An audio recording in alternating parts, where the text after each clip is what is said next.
150,000 people are going to die today.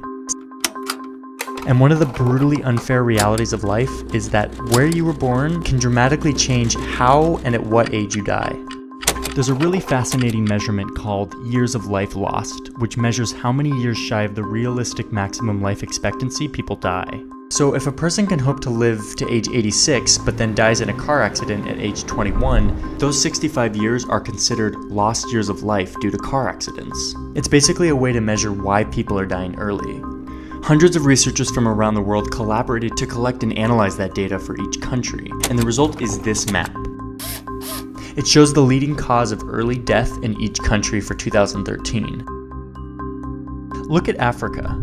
People die early here mainly because of infectious diseases like pneumonia, malaria, and diarrhea, which are easily treated in places with stronger health infrastructures. And people are dying young in these places. 4 out of every 10 deaths in these poor countries are among people under 15.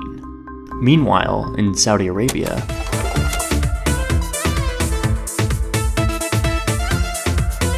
even though half the population is forbidden to drive, traffic accidents are the #1 cause of lost years of life.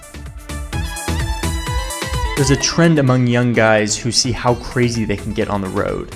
Between that and the lax speed limit enforcement, 19 people die every day on Saudi roads. It's the same problem facing young guys in other neighboring countries. Over in Venezuela, 25,000 people were killed in homicides last year, making violence the leading cause of years lost. Only around 8% of crimes are prosecuted, so gang violence usually goes unchecked. It's a similar situation in neighboring Colombia. In Syria, where a bloody conflict rages on, war was the leading cause of lost life. In China, a lot of people are dying from stroke.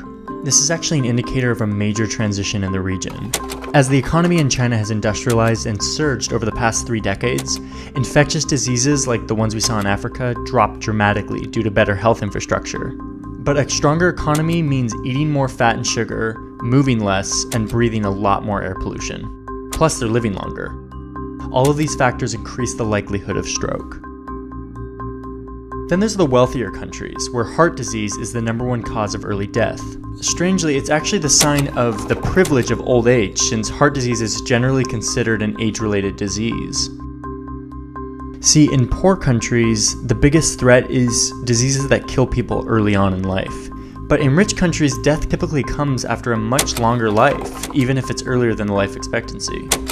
So the good news is that overall, years of life lost are decreasing in almost every category worldwide. People are living longer overall. So even though all this talk about death seems kind of depressing, it's actually really good news.